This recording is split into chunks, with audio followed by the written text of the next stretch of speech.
Welcome to Sports Corner with Ralph Williams and Smokin' Jim Frazier. And now here's your host, Ralph Williams and Smokin' Jim Frazier.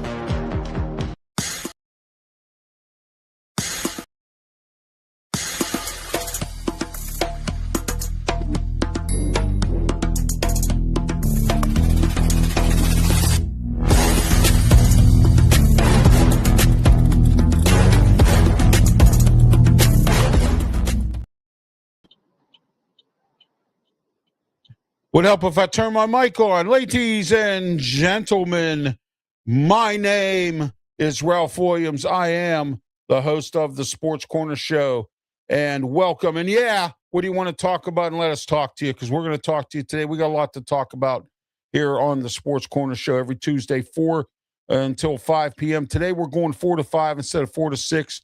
I have David Alexander coming on with us to talk about the Denver Broncos and give us an update on what's going on with the Las Vegas Raiders and the Los Angeles Chargers. All right, so just to let everyone know that David's coming up in a few minutes. Also, we have our co-host, Smokin' Jim Frazier, by way of the phone. And as soon as I can find out where he's, here we go. Right here it is, right there. See it on your screen. Smokin' Jim Frazier is joining us by phone. Smokin' Jim, welcome to the program. How are you today? Hey, I'm doing great, Ralph. I'm ready for this one. Oh, absolutely. We're going to be talking about NFL draft. We're going to go down today. We're going to talk a little bit more about the Steelers. The Penguins made the playoffs. They're going to be playing the Philadelphia Flyers to start off their season. The Pirates are moving along. They blew out the Nationals last night, 16-5. With Paul Skeens pitching, and they're looking pretty good. The Riverhounds are doing pretty well, I guess. They blew it the other night, 1-0, but don't worry about it. They'll get back in order for the USL title. All right, and don't forget, coming up this week on Friday, the debut of the Sports Corner radio show on AM 620 WKHB.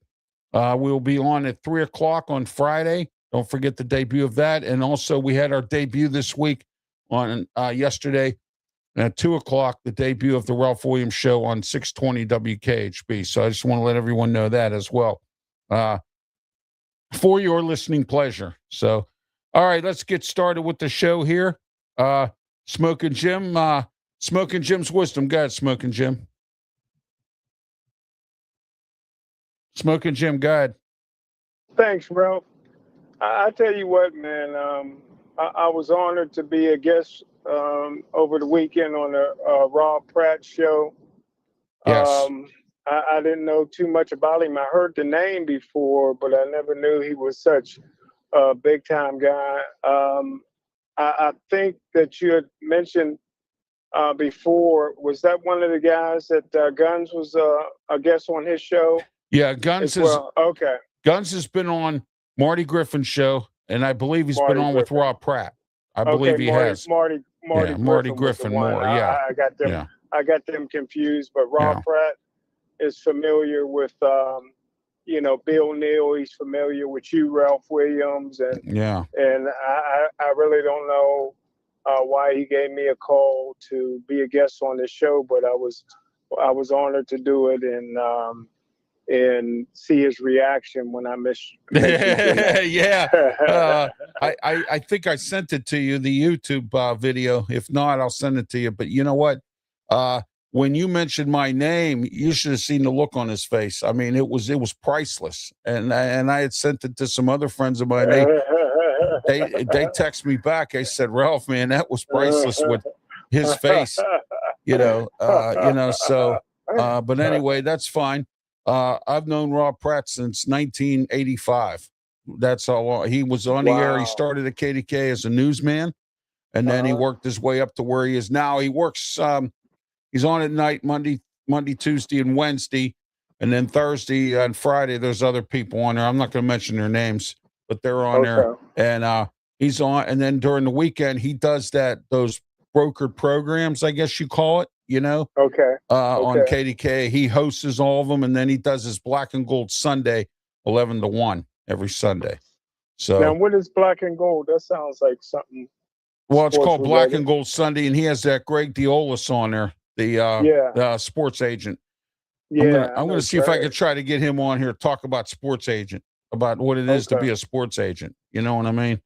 I think he's Travis Kelce's agent, I think. Yeah, he is. Yes. Yes, he is. Greg Diolis. Yes. And he's on with them every week. Ted Arnaud, former president of Mountaineer, is on there with them too. So, I used to know Ted from my boxing days when he owned Mountaineer. Yeah. He don't own it anymore, I don't think. I don't know. No, he hasn't owned it in a while, but I tell you what, man, it flourished under Ted Arnaud. What's that? I'm sorry. It flourished. Boxing was flourishing under Ted Arnaud. Oh, back in those days? Casino, that casino was booming back then, man. Yeah. You go down there now, it's like a ghost town. I mean, I was down there right before I left to come down here to Berlin, Maryland. And even with all those strip clubs right across the street? They're all gone. They're boarded up. The whole town is a ghost town. I didn't know that. Yeah. That's how long it's been since I've been down there. Wow. Yeah. And Wheeling's the same way. So, you kind of suspected at Smokin' Jim when Pennsylvania got their slot machines that was going to happen. You know what I mean? Because West Virginia and Atlantic City depended on Pennsylvania. And then when Pennsylvania got slot machines, and slot machines are not just in PA, they're everywhere. It's so bad now Vegas is hurting. And that's bad when Vegas is hurting. They're talking about Mandalay Bay's going bankrupt. They're talking about closing casinos down. It's bad. It's a bad situation because everybody has casinos now. I don't need to fly to Vegas. I mean, I can go right up the block up here where I live. There's a casino, so I don't need to go anywhere. You know what I mean? Why do I need to go to Vegas for? You know what I mean? Good point. And now we'll talk later on Wrestle Talk. WrestleMania is not sold out. WrestleMania is not sold out. So, and there's some rumors going that Saudi Arabia may not be the host next year because of if this war continues. So, we'll find out what's going on. All right, let's get started here. I have my rant today, and I want to tell everybody once again, I told you so. And I told you so because I told everybody that Dan Muse was the right fit for the Pittsburgh Penguins, and nobody believed me. As usual, nobody pays any attention to what I say a lot of times. And I told you Dan Muse was the right fit. And why was Dan Muse the right fit? Because he's a defensive coach. He was a defensive assistant. He'd been in the league for a long, long time, coached under some great names, brought some good coaches with him to the Penguins. And now the Penguins are in the playoffs. So the first time in 3 years they're in the playoffs. And let's hope they win. They're playing against the Philadelphia Flyers, and let's hope they move on. But even if they don't, I'll take it right now. Because I'm right now with Pittsburgh sports, I'll take the inch before I take the mile. And that's my rant for today. All right, let's get our guest on here today, David Alexander. David, welcome to the program from Amped Up Sports. How are you today? Thank you, Ralph. I'm fine. How are you? Great. David's here. He covers the Denver Broncos as well as the Los Angeles Chargers and the Las Vegas Raiders. And we got some changes have happened since we've last talked or spoke. We have the Las Vegas Raiders signed Kirk Cousins, and and there's some other changes going on. Denver's been kind of quiet with Sean Payton up there. I'm actually quite surprised. But who knows? Maybe they'll pull some. Draft day's coming up next week, and I believe personally that there's going to be some interesting stuff going on in the draft that no one's going to know about. There's going to be.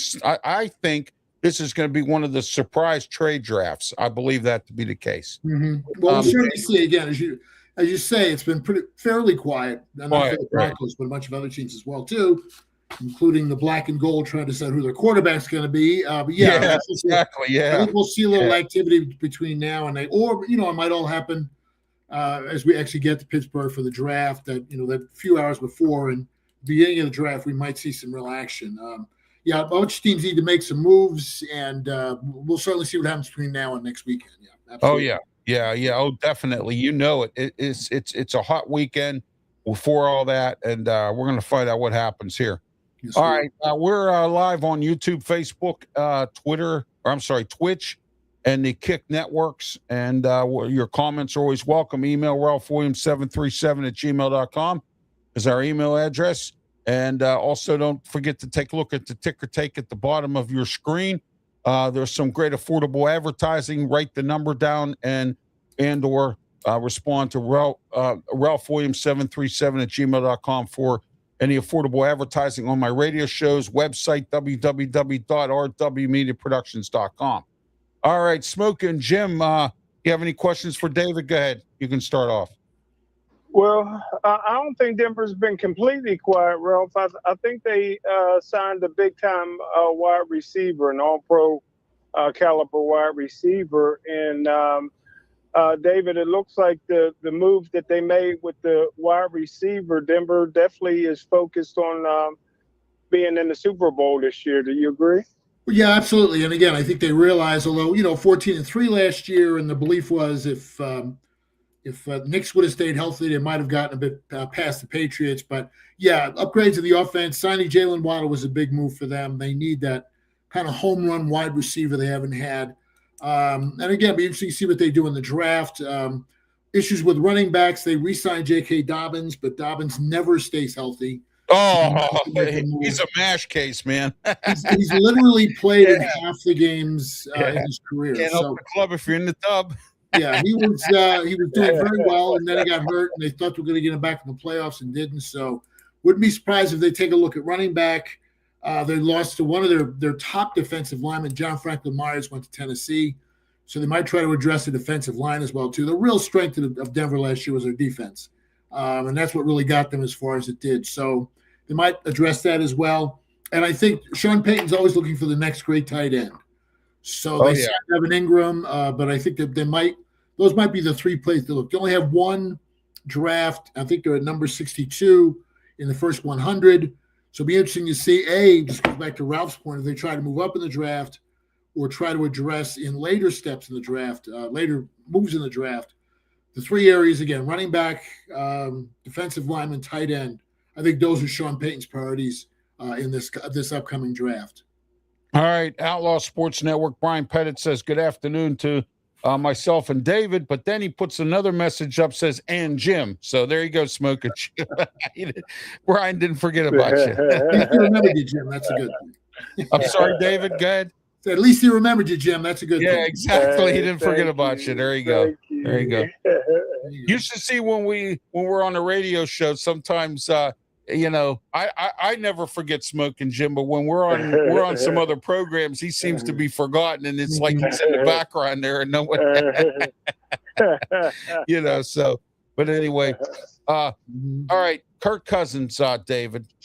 I think a good move. Good move for the Raiders. He signed with the Raiders. I know Clint Kubiak's not dumb, and I knew that he would sign somebody to come in because I know they're still going for Mendoza. Is that correct? Is Mendoza in the cards? Absolutely. Mendoza is the worst kept secret of the draft is Mendoza's the first pick. But as we talked about a couple of weeks ago, right, there were questions about was Mendoza ready, and I think Clint Kubiak and Spytek, their GM, and Tom Brady, I'm sure realize it. Oh yeah, were all of Mendoza's strengths, throwing him into the hot water from the beginning. I think this also reflects the J.J. McCarthy experience, which didn't go well for Minnesota.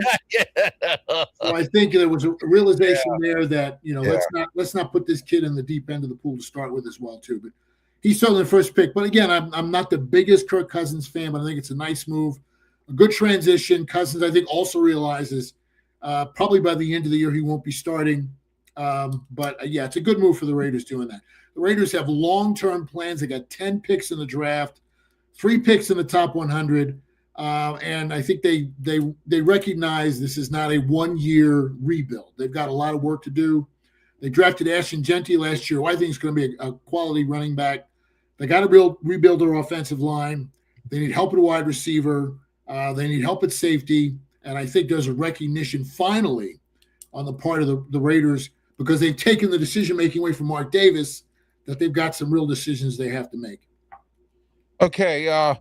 Brian Pettit, the Outlaw Sports Network, says, will we have a trade in the first 10 picks? It says, will we? Do you think we'll see one? I do. I would be surprised, because, again, so many of those teams in particularly the first 6 or 7, have real needs that they're going to need to meet in the draft. So they're not going to be itching to get rid of something or move around or anything. I don't think the Raiders. No, yeah, I'd be very surprised. Right. Again, I think those teams really need those picks. Right. But again, as we said before, as you mentioned before, always surprises. But I'd be surprised if something happens in the first 10 picks. Every team in those first couple of picks has very, very definite needs. And again, most of the teams, the Raiders have 3 picks in the first 100. So you can address certain moves in there as well, too. They've already done some good things on free agency as well, too.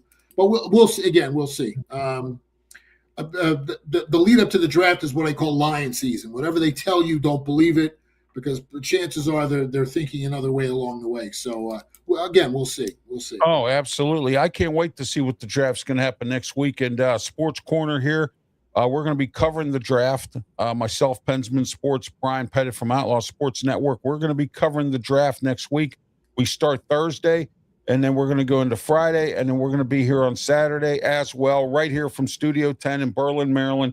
We're going to be covering the draft, and we're going to be talking about the team's needs going into each pick. Mm-hmm. We're going to be here for you. We're live streaming, so please tune in to our live stream of the draft. I was unable to make it to Pittsburgh for the draft, so due to some financial situations. So I was unable, I couldn't make it there. So I think if there is a surprise, it might be the quarterback Ty Simpson from Alabama moving up.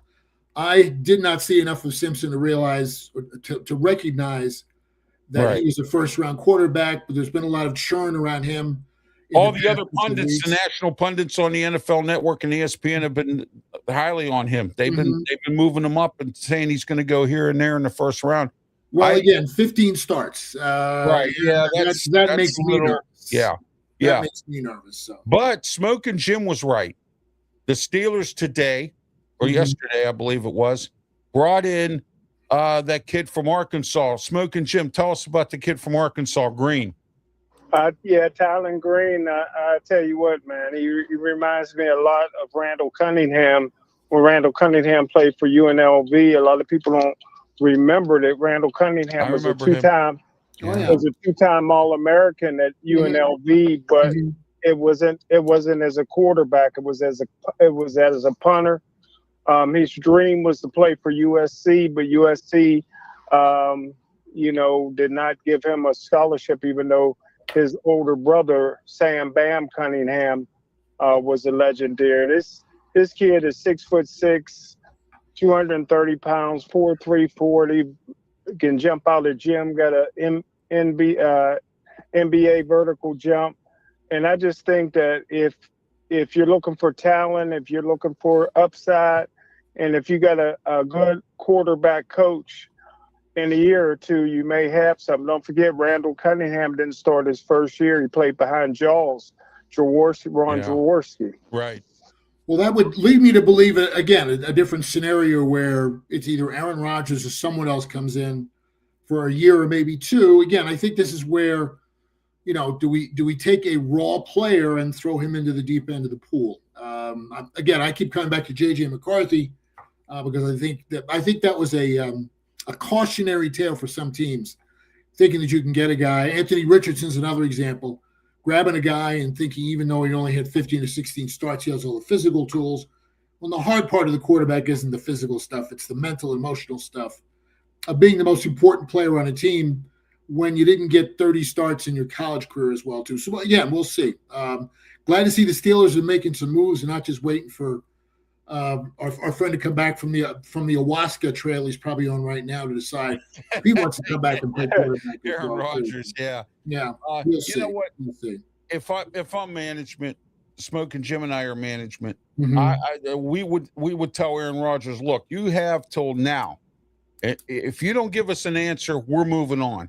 Too bad. Well, I thought the Steelers. I thought I heard the Steelers said to him, "You need to decide by the draft." I thought I heard that. Maybe that's incorrect. Yeah. But and again, he's going on 42. He's going to the Hall of Fame. Is this really enhancing his career, or more importantly, making the Steelers better? Right. No. So why? Why this guy? So exactly. So if you ask Mike McCarthy, that question has been rolling around the back of his head since he got the job too. So. Oh, yeah, exactly. All right. It says, David, who's going Well, hold on. Let me just say this, Ralph. Yeah. I don't believe we all share that same opinion.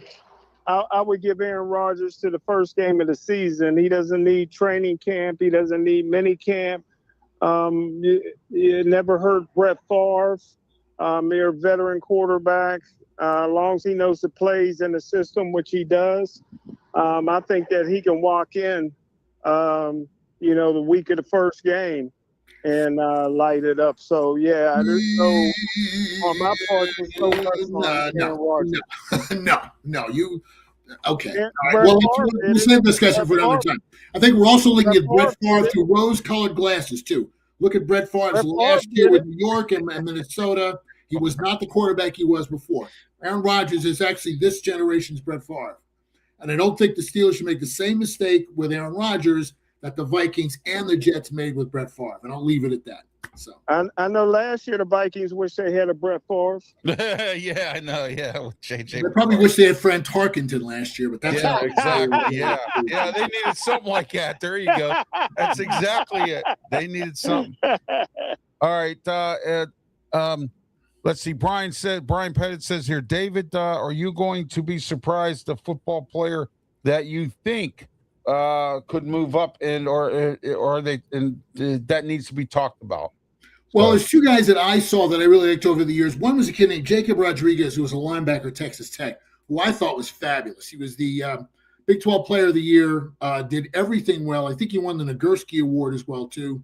He's a little undersized at linebacker, but he's a terrific football player. I'd like to see some team that really needs a good defensive player and needs a good linebacker to take a shot at this kid, Jacob Rodriguez. The other thing I think the Raiders may be looking at, again, this goes back to Mendoza, is Elijah Surratt, who was the wide receiver at Indiana. He's got a relationship with Mendoza, played really well. He had that great catch in the Penn State game that won that game as well, too. So those are two guys, and I'd be interested to see where they go. Elijah Surratt from Indiana, wide receiver. But I'm really looking to see what happens with Jacob Rodriguez, this linebacker at Texas Tech. I think he's going to be great. He's not as big as some of the other linebackers out there, but you watch him play. He's got a nose for the ball, always in the right place. And I think he won the Nagurski Award last year. So those would be the two people that would surprise me if they're not picked in the first round. Okay, guys, I got something here for you. Somebody sent me a text.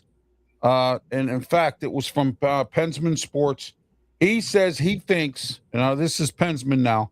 He says he thinks that the Steelers should take this guy, not in the first round, but in some round. Case Jones, running back, wide receiver, and kick returner from Georgia. Smokin' Jim, we'll start with you. Go ahead. Well, I think he's a back that the Steelers would like. I think that there's other backs that I would rather have that fits better in this Pittsburgh Steelers mold. They got a couple of backs already in their system like him, but yeah, he's a quality running back. Yeah, and supposedly he's a kick returner and a wide receiver, almost kind of like a Hines Ward. Hines Ward played just about every position at Georgia before he was drafted, and then the Steelers had the luxury of Antoine Randall L being there as well. So at the time, that would give Mike McCarthy a little bit of a weapon. We do need a kick returner, a quality guy, somebody who can really bring the ball back and get us some good field position every time and things like that.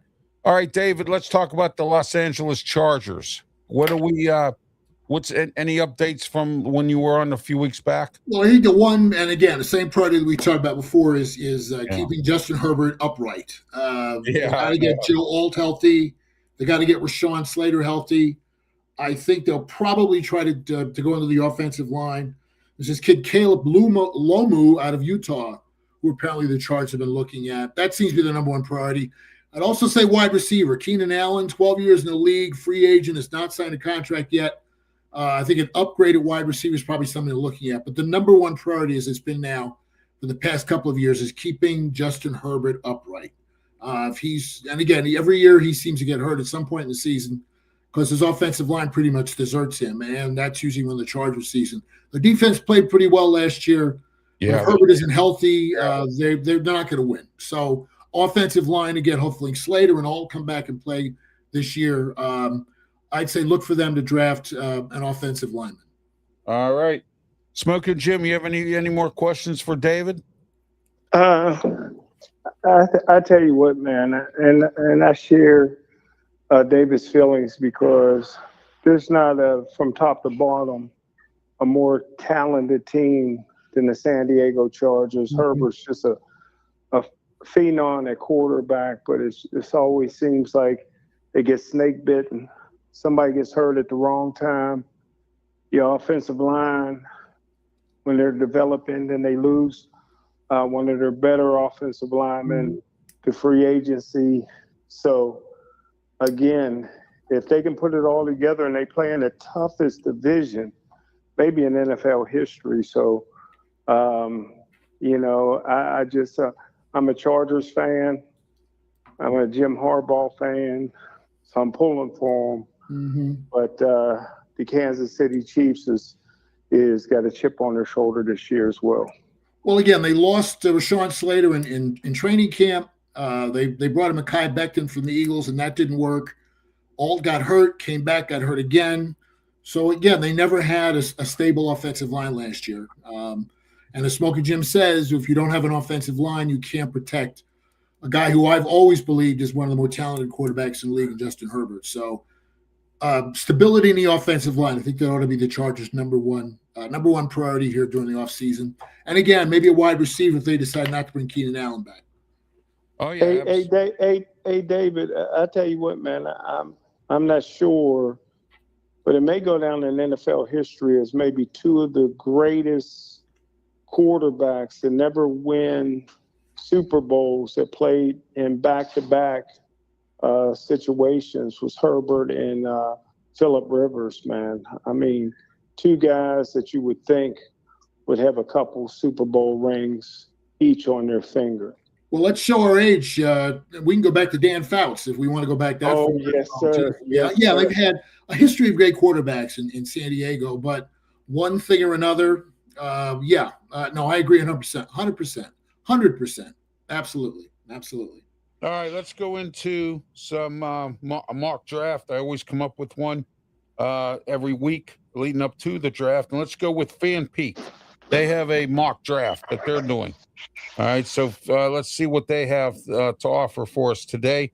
Let me look here and see what we have. Hey, Jim, I got to jump out. I'm sorry, Ralph, I got to jump out of here. I got a doctor's appointment. Oh, yeah. No problem, David. I was gonna say, is there any final thoughts that you have to add before I let you go? Because I think we started this conversation with let's all be aware there's going to be surprises between now and when they get to Pittsburgh.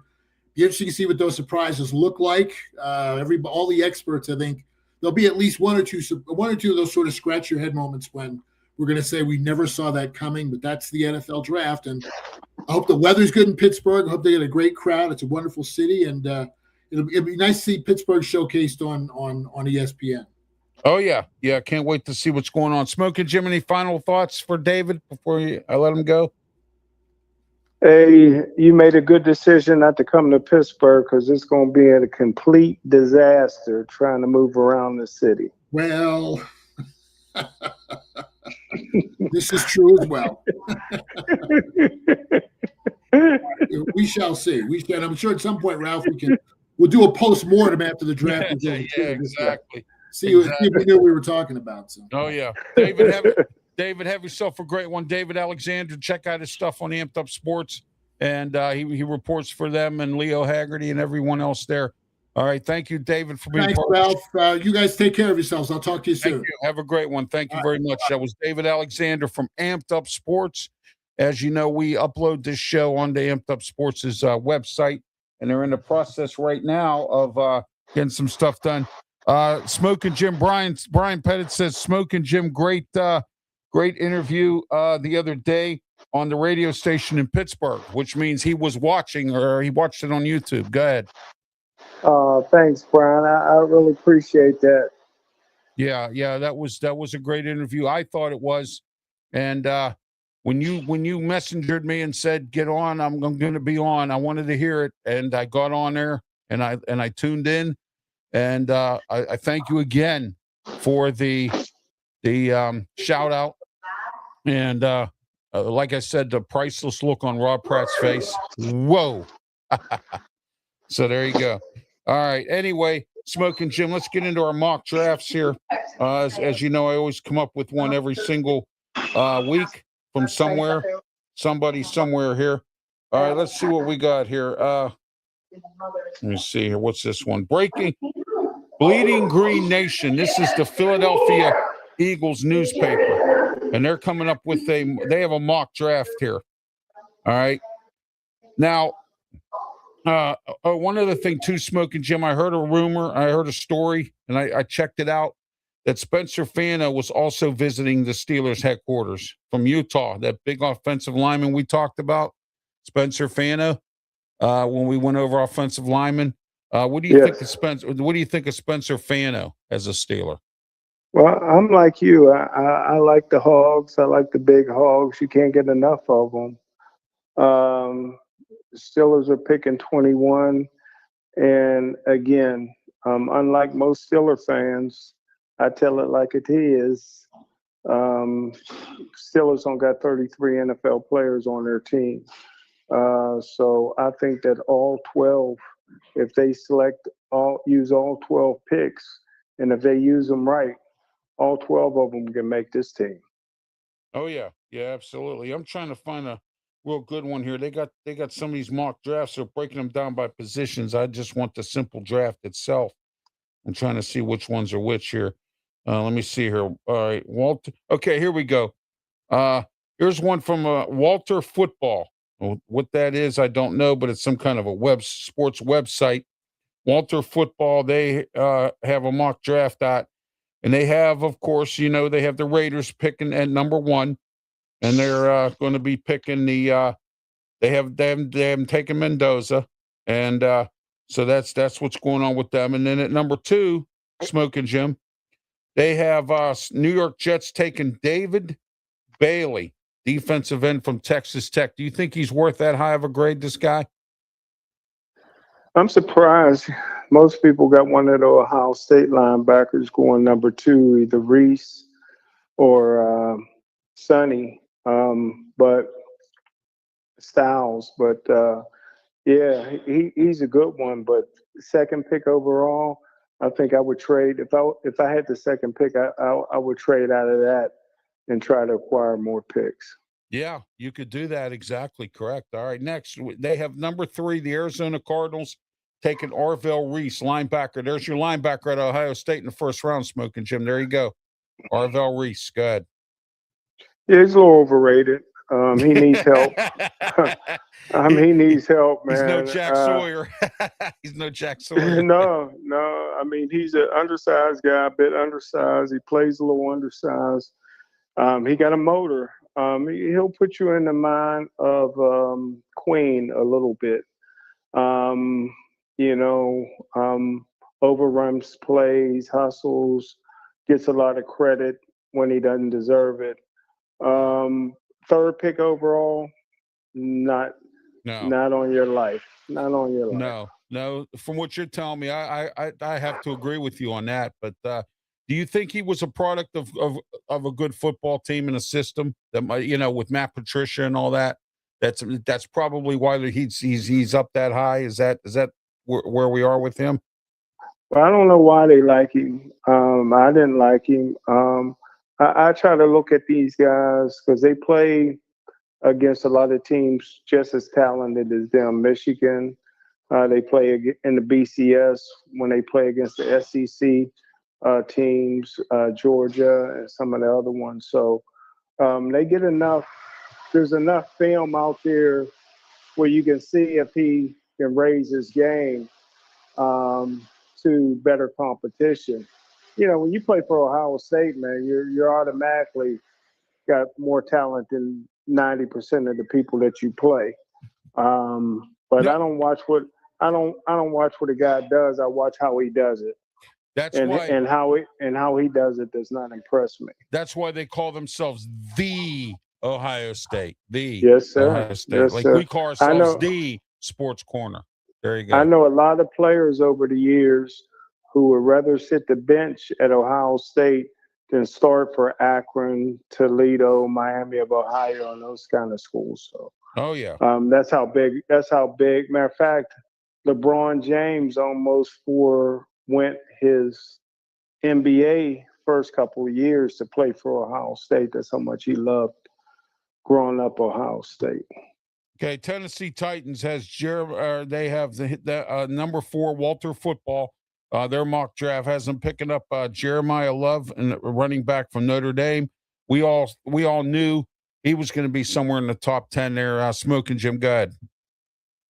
Well, I appreciate Mel Kiper. He's probably the only one who's been publishing a draft report longer than me. I don't know if he still does, but he's the one that started it all. This is my 38th year doing it, but you know, he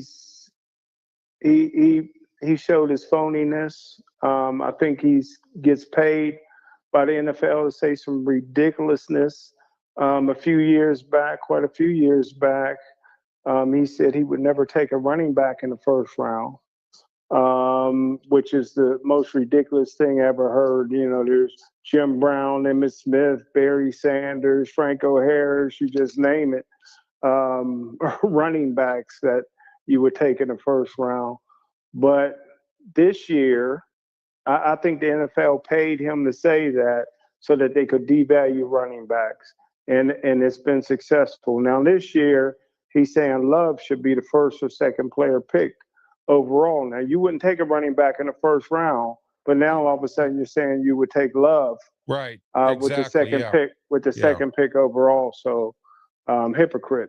And I would have to call him out. I wasn't mad at him for what he was saying about Shedeur Sanders last year because that's what he believed.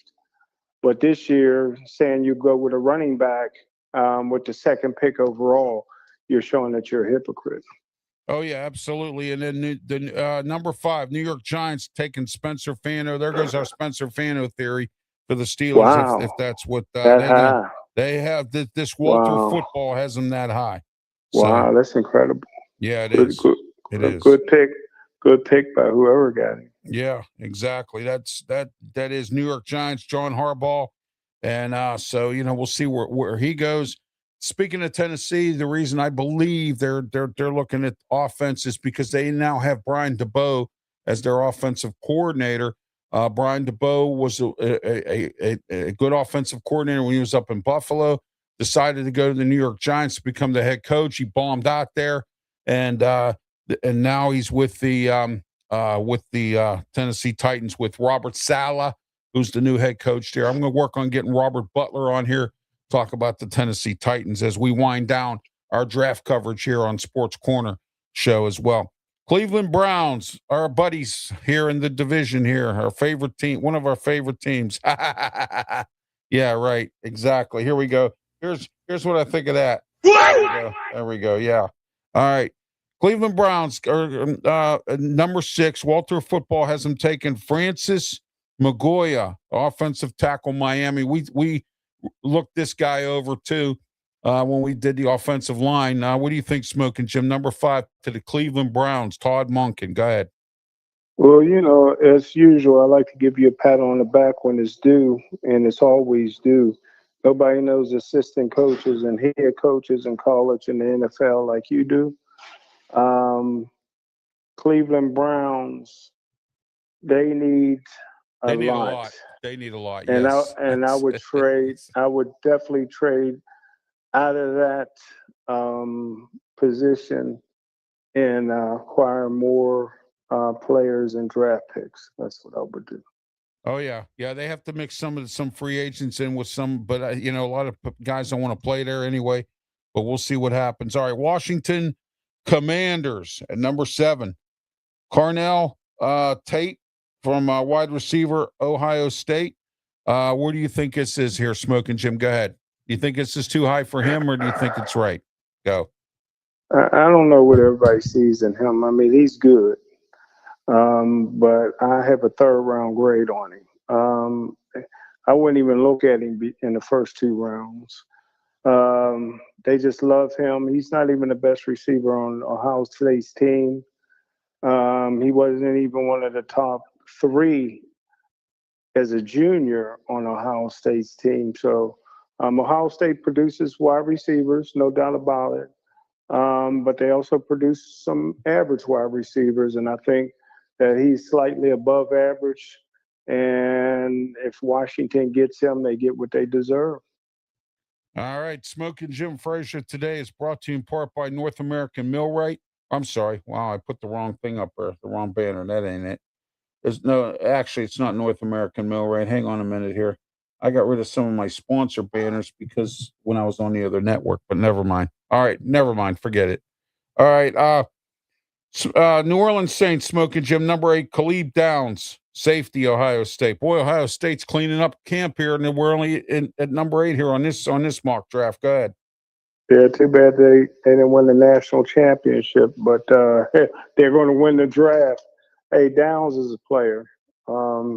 He was really good for Alabama. I was shocked. Nobody leaves Alabama. That's a star. Yeah. You may leave because for more play time somewhere, but he was a star for Alabama. He's a superstar for Ohio State. He's a very instinctive player, and top 10 for a safety. That's a little rich, but I think that's about the place that most people figure he would go. Hey, Eli Holstein from Pitt's quarterback. He was from Alabama, and he said nobody leaves Alabama. Yeah. But I think he was what? I think he was what, an 8th string quarterback or something. He told me. Oh man, yeah, he transferred out too. So they all did. So they all do when they don't get any playing time. All right. Number 9. And when was the last time you saw this team at number 9, Smokin' Jim? I can't even recall. The Kansas City Chiefs. They're predicted to take Reuben Bain Jr. from defensive end from Miami. Mario Cristobal always has a good defense down there in Miami. What are your thoughts on this guy? Well, he may fit in their system. He's undersized. Yeah, I saw that. I saw that on the skinny. But if I got a lot of faith in Andy Reid, and if Andy Reid is taking a player like him, he has some plans for him. So they've had some success on the defensive line in the past. Like you said, they have the coaching there. So that could be the place. That could be the place for him. Oh, and by the way, Eric Bieniemy is back with the Kansas City Chiefs. He's the assistant to the assistant to the assistant to the janitor. So I just want to let you know that one. So there you go. But anyway,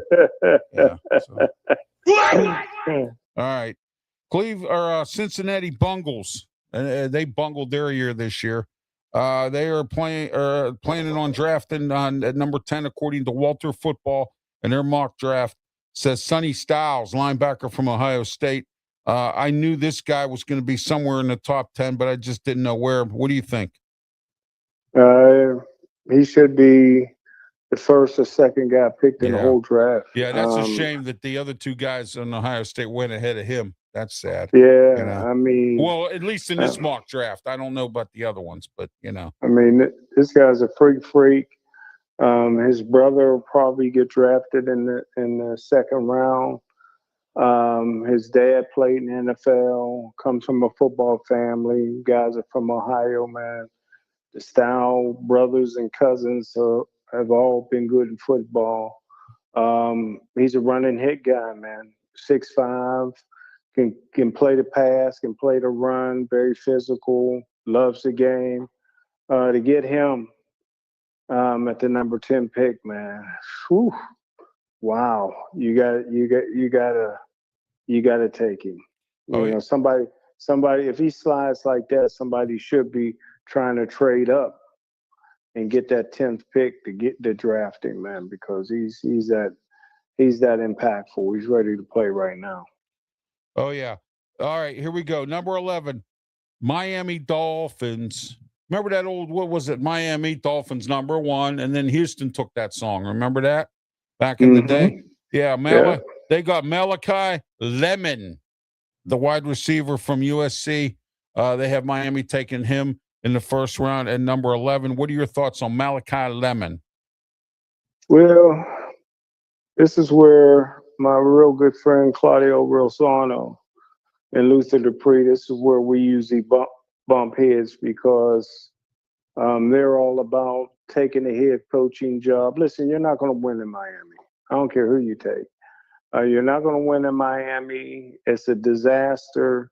I said a few years ago, and you backed me up on it, that that Eric Bieniemy should not leave the Kansas City Chiefs. Oh, that was a mess, man. You called it right to the T, man. You called it. He's lucky to be back in the NFL. He's been fired everywhere he went, from Washington Redskins to the college ranks. And he was with useless LA. That's where he was at, you know. So again, you know, I forget the quarterback that they got. Who's Miami's quarterback now? I forget. They signed a free agent quarterback, and I told those guys, "There's no way." No, I think Malik Willis. They got Malik Willis. They gave him a big contract, and he hasn't even played that much. I mean, I said, no way. Yeah. I said I would stay at Green Bay Packers, and just like Steve Young stayed at San Francisco, I'm not going to jump out there just because there's some money. There's always going to be money available. You know what they make, you should be able to live. You make a couple $1 million, you should be set for the rest of your life. He's going to be a bust in Miami. I don't care what receiver they draft. It was a bad move. I think Miami overspent on him. That's number one. And number two, I'm still not sold as Jeff Hafley as the head coach. I'm sorry. I like Jeff Hafley. He's a good defensive coordinator. He was a coach in college. He went to the NFL because he couldn't handle the NIL, Smokin' Jim. That's why he went to the NFL. Okay. I love it. You know your coaches, man. Right. So if he couldn't handle the NIL, and then he did good at Green Bay as defensive coordinator, I think this is too premature for him to be a head coach. But you know what? You always learn. I was always taught you always learn how to smell your own butt, which means you got to learn the hard way. And maybe Jeff Hafley is going to learn the hard way in Miami, because Miami isn't going to go anywhere as far as I'm concerned. You know what I mean? And when I evaluate the team, they're about $100 million over the cap. Yeah, they're getting rid of players like Waddle and who's that fast wide receiver they had, the Cheetah. They got rid of him. The Cheetah's out of there because they're so far over the salary cap. The only way that they can even make it this year, I would trade down off my wherever I'm at. I would just keep trading back until I get about 15 draft picks, and I'd be able to sign them all to rookie deals, because they can't sign their own players. No, they're too far over the cap. Right. They're going to be like they would have to be like an expansion team. They're going to be like the Saints. They're going to be like the Saints. Yeah. The Saints. We've had Ryan Neal on here a couple times talking about the Saints from Amped Up Sports, and they're still in cap hell. but they're getting out of it. They're getting out of it right now. But Miami, that's cap hell, man. I swear it is. I mean, you know, you for can't. the next few years. Yes. For the next few years, man. Yes. And to slap that on a new head coach.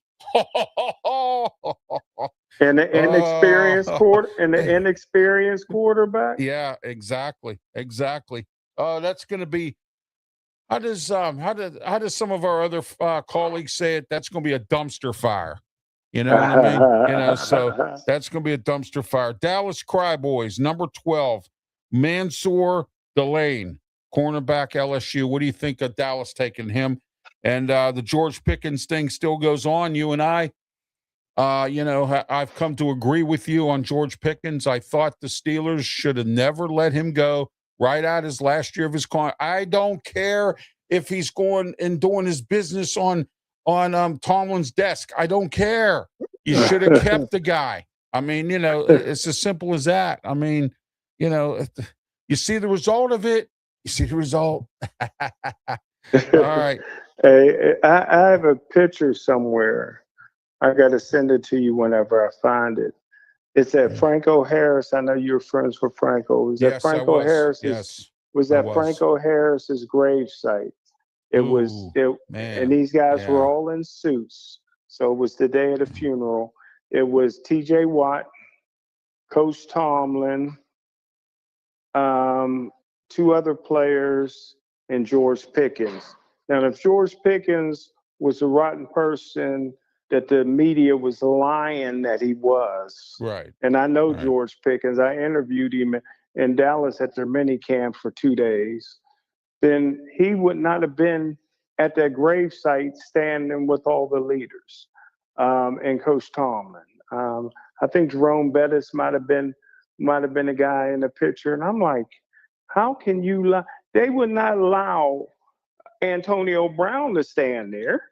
You know what I mean? You're not going to allow somebody that's a cancer. He's a good kid. Yeah. He made his mistakes. But like you said, they all make mistakes. Talent. Everybody they all makes they're mistakes. Divas. Right. You know, Michael Irving stabbed a teammate in the neck with barber scissors while he was cutting his hair. I mean, I ain't got away with it. Des Bryant had security. They paid security 24 hours a day to live with Des Bryant so he don't get in trouble. They're divas. Chris Carter was a diva. Ojo Cinco was a diva, but they could play. You know, receivers are divas. But like you said, who they got the Dallas Cowboys picking? I'm sorry. They got them taking Mansour Delane or Delon or whatever, cornerback from LSU. Oh, yeah, LSU. Yeah. Very good. Another guy that was a superstar at the team that he previously played for, but NIL gave him a big raise to go to LSU. He's an interception machine. He's very active. He's a very good cornerback, and definitely worthy of a top 15 pick. And now you got athletes don't want to go to the NFL because they don't like that rookie contract. They're staying because of NIL money. Oh, yeah. They're there for 7-8 years. You're right. They're there for 7-8 years. The chancellor's tired of looking at them. You know what I mean? You know, so they don't go to class or nothing, man. They just play football. Mm-hmm. Yeah, exactly. The Los Angeles Rams, number 13. Jordan Tyson. Oh, there goes the Steelers, Jordan Tyson, according to this mock draft.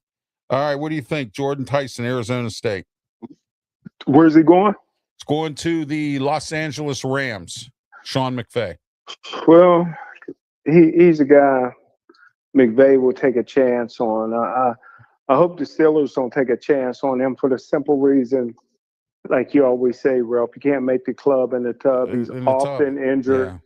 He got soft tissue injuries. He got problems. I told you about, what was it, DeMarvin Lewell? He had soft tissue injury. Yeah. Steelers took him. I said, don't take him. I'm telling you. I remember that. So, you know, a lot of people don't realize when the combines first started, it wasn't for your measurables. It started to get the NFL doctors to give you a physical.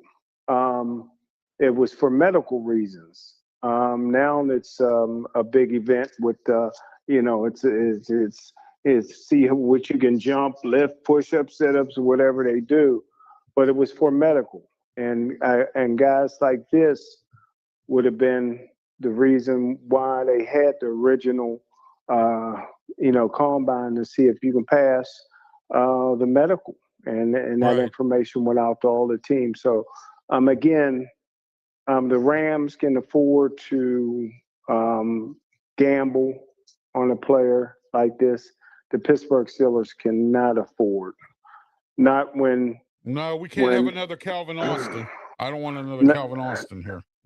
Exactly. Not when out of the last 38 draft picks that Kevin Colbert selected, only 3 of them are currently on the team, and nobody from the 2022 draft is currently on the team. So the Pittsburgh Steelers had too many of their share of swing and misses. They have to go for the real deal. They got to go for the real deal. Yes, sir. All right, number 14, Baltimore Ravens, Kenya Sadiq, tight end from Oregon. We spoke about him when we talked about the tight ends. He's the number 1 tight end, obviously. So no way he'll still be there that late. What you think, bro? No, I don't think so either. He's the number 1 tight end. I mean, I don't think he'll be there either. That's but we'll go from there. All right, Tampa Bay, C.J. Allen, linebacker, Georgia. Tampa Bay needs a lot of help on defense. They drafted that bust, Kalijah Cansey. He's been hurting in the tub. They drafted him in the first round. They had 2 first-round picks that year. They drafted him as one of them. He's done absolutely nothing. And they need some help there. They need a lot of help on the defensive line. If you talk to Leo Haggerty from Amped Up Sports, talk to Peter Blake, who covers the Tampa Bay Buccaneers, they will tell you that they need a lot of defensive help. And they're looking for edge rushers. They're looking for linebackers. They have Pitt Savasier Dennis there, who has done well on special teams. And when you needed him, he's there. He's come in. He's played. But they need flashy players. They need guys who can contribute. And so on. So we'll see what happens with the Buccaneers. C.J. Allen, what do you think of him, Smokin' Jim, real quick before we move on? Well, one, he's a 2-down linebacker, which is okay. Right. Because he can hit. He's very physical. But to take a guy in the first round, you would like for him to at least be a 3-down linebacker that can wear the green dot for you. But he's a physical guy. He's going to hit you. He's going to stuff that run. But he's a liability in the passing game. So I'm kind of surprised he's going that high in the first round.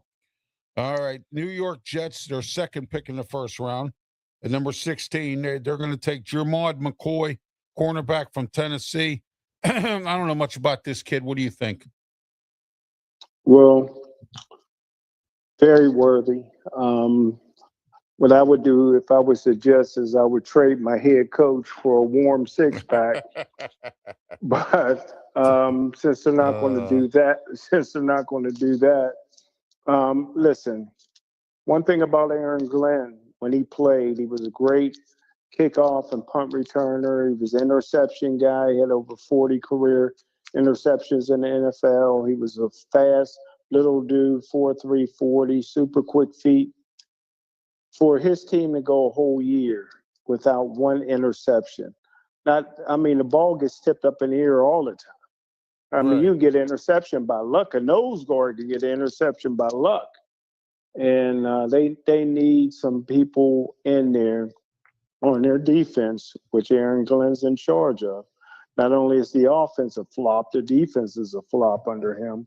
But they need some ball production out of their secondary and linebackers. You can't go another year with only with 0 interceptions. So hopefully this is the guy that can come in and make it happen for him. Okay, it's coming up on 5 o'clock. I know I promised you Wrestle Talk. We'll get into that shortly. We're going to finish up this mock draft from Walter Football.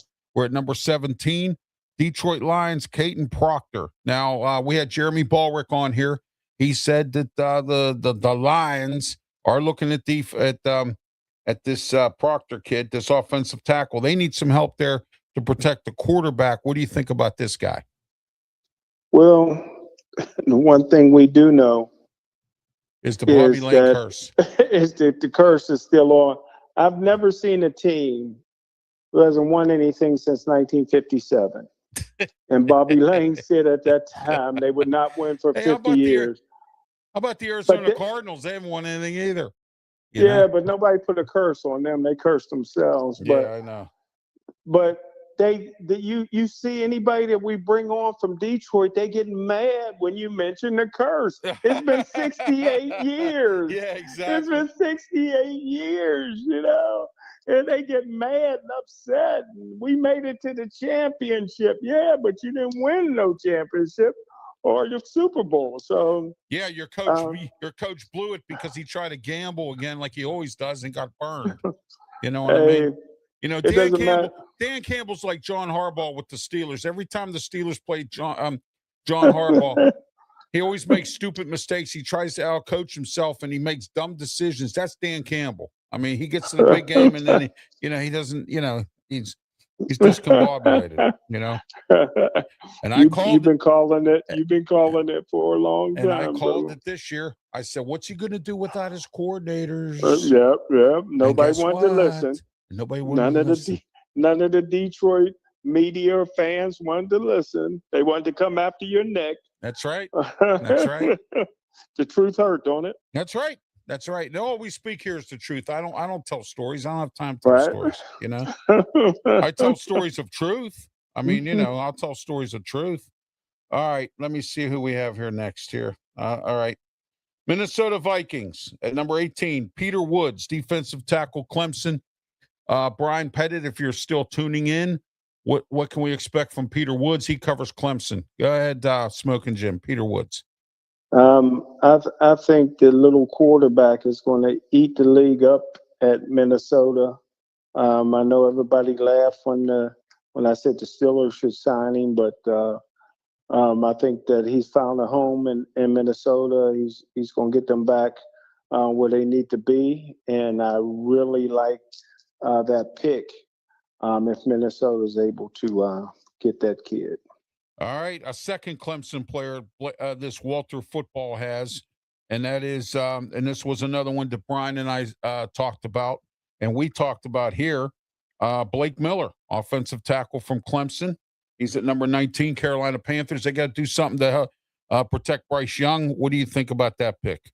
Well, I love him. He's my number one offensive lineman on in my draft report. I love him. He's experienced, 4-year starter. Could have played either side, left tackle or right tackle.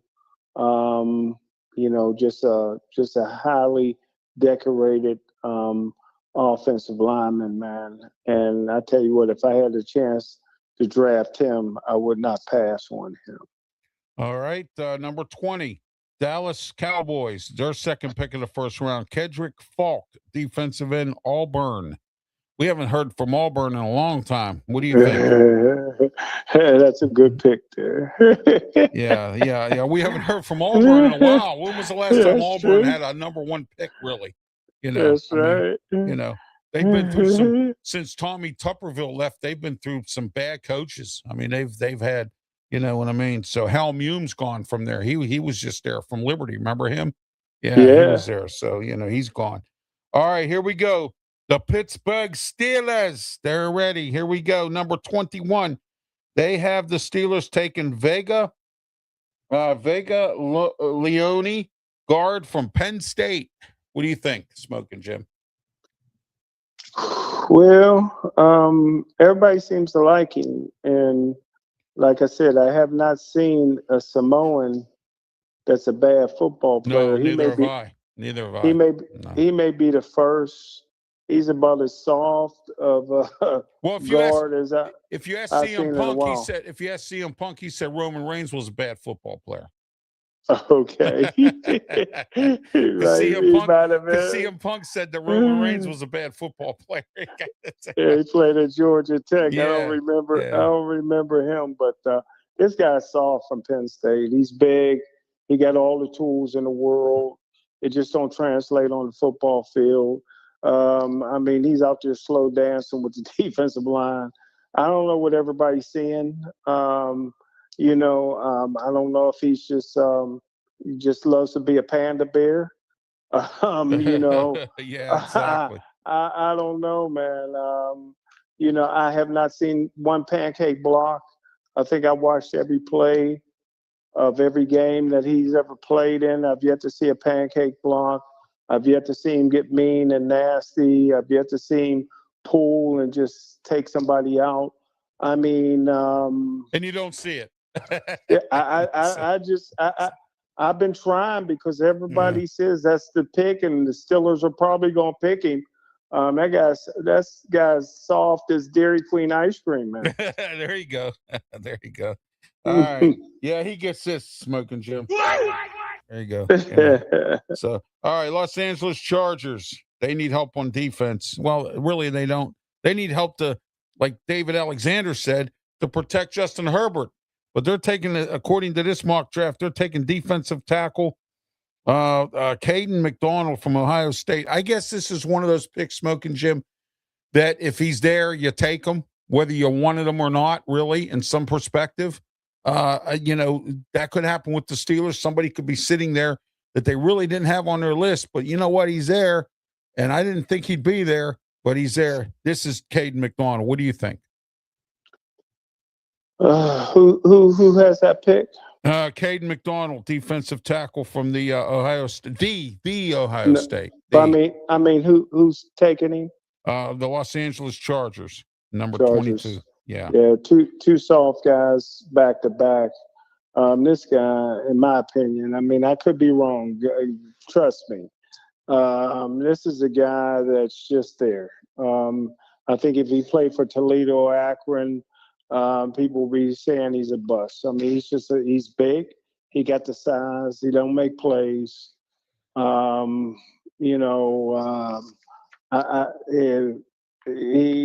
don't make tackles for losses. Yeah, he takes up space because for his size, but for Ohio State, if you're looking for the next Mean Joe Green or Alan Page, you're not going to get it here. You're not going to get Aaron Donald. For this guy to go in the first round, I mean, he should be a walk-on free agent, in my opinion, maybe because of his size, maybe the fifth round, but there's no way, based on film tape, that I would take him anywhere near the first round. All right. Number 23, Philadelphia Eagles to select Caleb Ledoux, I believe is Lomo. Caleb Lomo, offensive tackle, Utah, another offensive lineman from Utah. Go ahead. I tell you what, man, and you know this better than anybody. If Philadelphia is taking an offensive lineman, they can play. And this guy can play. Yeah. And those kids from Utah, those kids from Utah will get after it, man. He gets after it. So I like that selection. Okay, here's a pick that the Steelers are projected in a few mock drafts I saw. Omar Cooper, wide receiver to the Cleveland Browns for their second pick in the first round at number 24. Omar Cooper, wide receiver, Indiana. Go ahead. Who's getting him? Cleveland Browns at number 24. Yeah. They got to steal. This guy's everything, man. He reminds me of Andre Rison, the Bad Moon Rising, with a better attitude. This guy works hard. He makes plays. He wants the ball in critical conditions. I think he had about 3 plays last year. People remember the Penn State plays, but he had 2 other plays late in the game to win the game for Indiana. But that Penn State catch that he made to preserve their unbeaten streak and to win the game against Penn State was unbelievable. He's not the biggest guy in the world, but he runs great routes. He catches everything. He's got good feet. He gets his feet in bounds. So, anybody that gets Cooper, and if Cleveland gets him, they're getting a quality kid there. Okay, let's go into the Buffalo Bills at number 26 by Walter Football.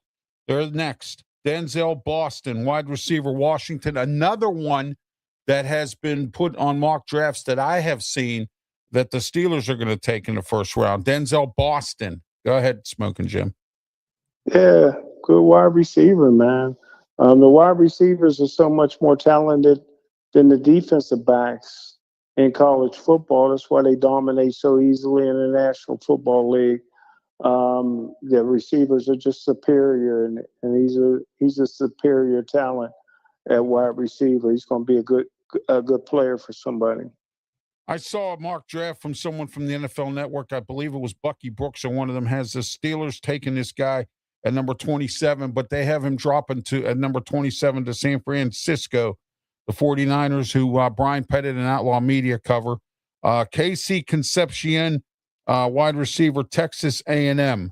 What do you think?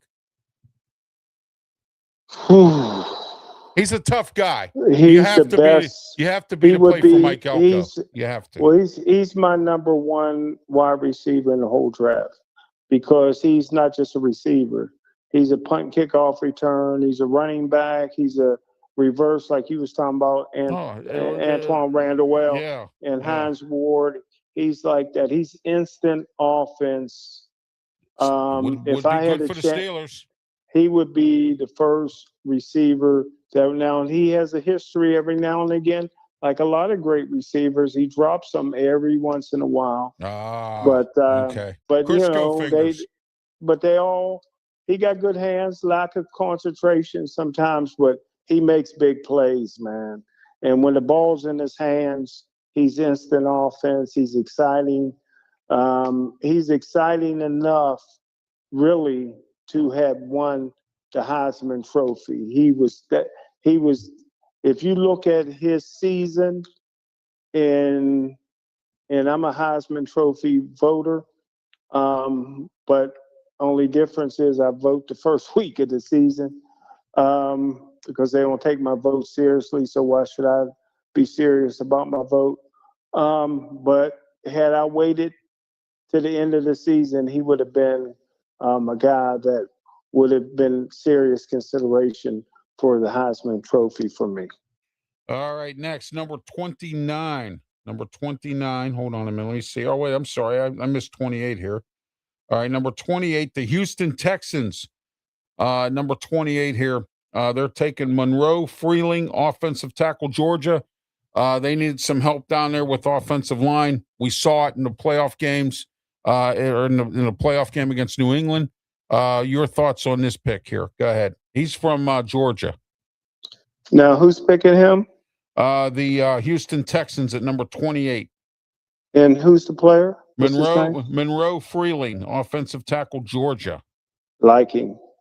I like him. Oh, you do? Yeah, he's starting to move up. People are starting to talk about him.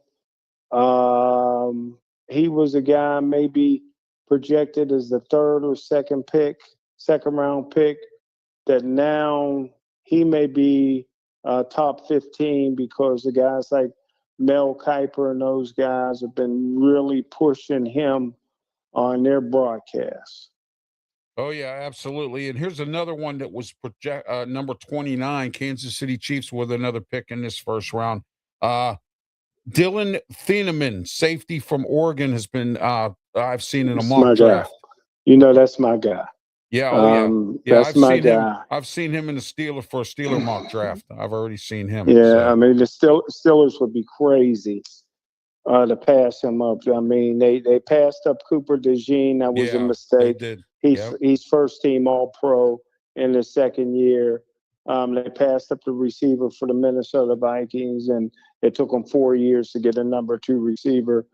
They would be crazy. This is a guy that's a tackling machine at 2 different schools, Purdue and Oregon. He was a superstar at both schools, tackling machine.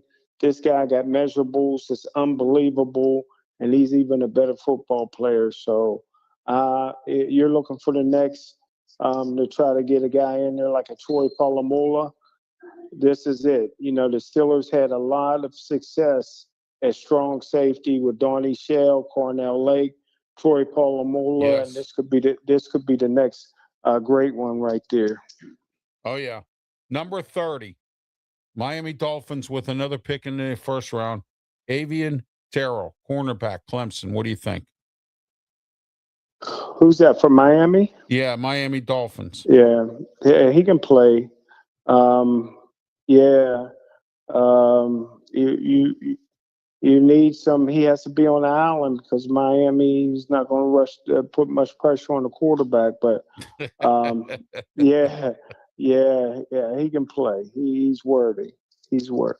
Okay, next, number 31, New England Patriots, Super Bowl runner-ups. Max Alinjor, offensive tackle, Arizona State. Arizona State's not known for offensive tackles lately, or in a while. They're mostly offensive players, but go ahead. Or mostly like receivers, running backs, that kind of thing, some defense. But Arizona State's not known to put out talent for a little while. Don't forget, Herman Edwards recruited a lot of these kids before he got fired. Yes, he did. He's a heck of a recruiter. Oh yeah, and no doubt about it. And so those guys from Arizona State usually have been staying for 4 years. So, that would be a good pick there. Yeah, I felt bad for Herm Edwards and his assistants threw him under the bus. You know what I mean? Yes, down there, sir. They threw him under the bus, and I just thought that was wrong. I just that it was terrible what happened to him down there. All right, Seattle Seahawks, number 32, Super Bowl winners. Holden Hood, cornerback from Tennessee. Holden Hood, go ahead. Holden Hood. I'm sorry, not Holden. Holden Hood. Go ahead. And who has that pick? The Seattle Seahawks, the last pick in the first round at number 32. Yeah, pencil him in as another great player at Seattle that nobody will know unless they play in the Super Bowl. They had a receiver down there last year that had 1,900 yards, led the NFL in receiving, and then nobody even know him until the playoffs started. Pretty much, end up getting a big time contract. So, one thing about Seattle, man. Once you go there, and it's almost like going to Arizona, man. Nobody even knows that you're there. But they play good football in Seattle. That's a good pick. With the last pick of the draft, don't forget Chad Brown, which I didn't know. When he left the Pittsburgh Steelers, I remember he said he misses all the Monday Night Football and all that kind of attention. But in Seattle, he had a great career. He's in the Ring of Honor, which I didn't know. No, not at all. Yeah, yeah. I didn't know. We never seen him play. I didn't know what he was doing. Nobody mentioned it. Nobody mentioned it. He kind of went away in the sunset, as they say. Yeah, you know what I mean? I happened to look out there. He was voted one of their top 50 players in their team history. I'm like, wow, he'll never make the Hall of Fame. Yeah, he might have made the Hall of Fame here in Pittsburgh, Smokin' Jim, here we go. You ready? Guess who's on the comment section? Take a guess. Who? Luther Dupree. Oh, no. Yeah, no way. He says, salute to us. Thank you, Luther Dupree. Wow. Steel City Sports World. There you go. Get out of here. Yeah, Steel City Sports World, Wednesday nights, 9 o'clock on Facebook and YouTube. Check it out. Myself, Smokin' Jim Frazier, Claudia Rosano, Luther Dupree, the host, and also we have Fillmore and Big Rome all on board every Wednesday night, 9 o'clock on the Steel City Sports World show. And please don't forget this Friday, the weekday debut of the Sports Corner radio show on 620 KHB, 620 AM KHB in Pittsburgh, 3 o'clock p.m. on Friday. And then don't forget Saturday as well, the Sports Corner radio show as well. And that is on 1250 AM, The Answer, 92.5 on the FM dial. And there we are right there with me, Ralph Williams, your host, Smokin' Jim Frazier, Claudia Rosano, Luther Dupree. That's Saturday. And then Friday, we are on KHB, 620 AM. There it is right there. That is where we are Friday, 3 o'clock p.m. The two times a week now.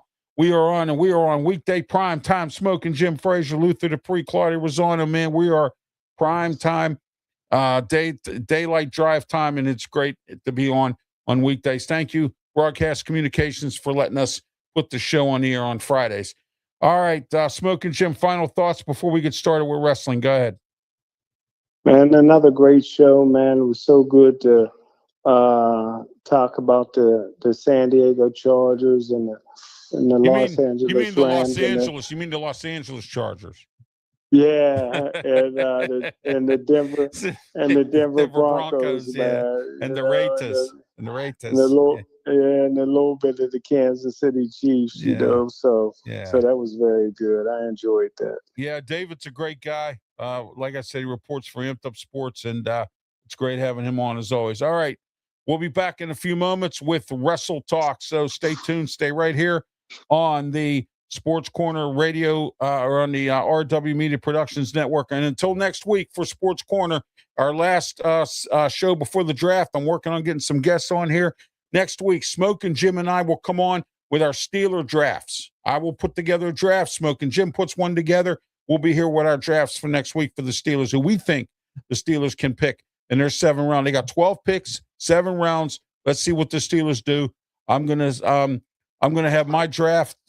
Smokin' Jim will have his, and we're also gonna be doing that next week on the Sports Corner radio show as well.